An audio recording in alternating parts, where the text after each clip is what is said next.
बराह रास्त आपको लिए चलेंगे। कौमी असम्बली का इजलास जारी है और वजीर दिफा ख्वाजा आसिफ इज़हार ख्याल कर रहे हैं।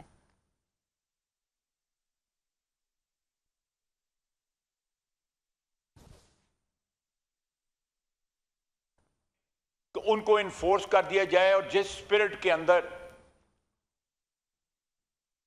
बेनज़ीर भुट्टो शहीद ने, नवाज शरीफ ने और बाकी लीडरान ने जो उस डॉक्यूमेंट पे साइन किए थे, उसकी स्पिरिट को रिवाइव किया जा सके।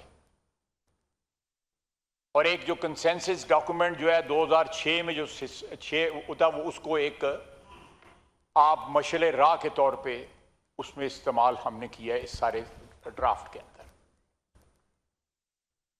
जनाब स्पीकर, मैंने आपको और इस हाउस की खिदमत में जो क्रक्स है उस ड्राफ्ट का, वो आपके सामने रखा है। इसको कोई फाइनल शेप नहीं दी गई थी जब तक काबीना में ये पास ना होता। इसकी कोई फाइनल शेप जो है इसने इख्तियार नहीं करनी।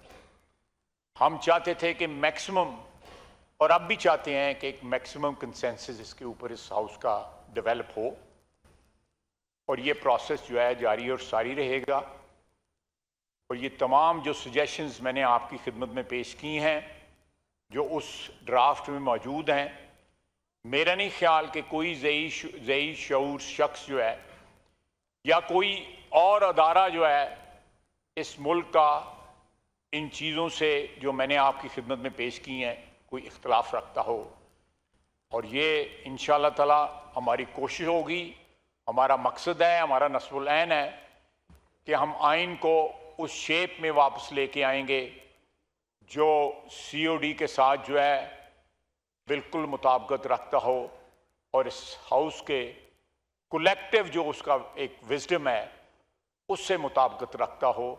किसी एक पार्टी या किसी एक इंडिविजुअल या किसी ग्रोह के या पार्टीज़ के ग्रुप के उनकी मफादात की हिफाजत ना करता हो। जनाब वाला, बहुत बहुत शुक्रिया।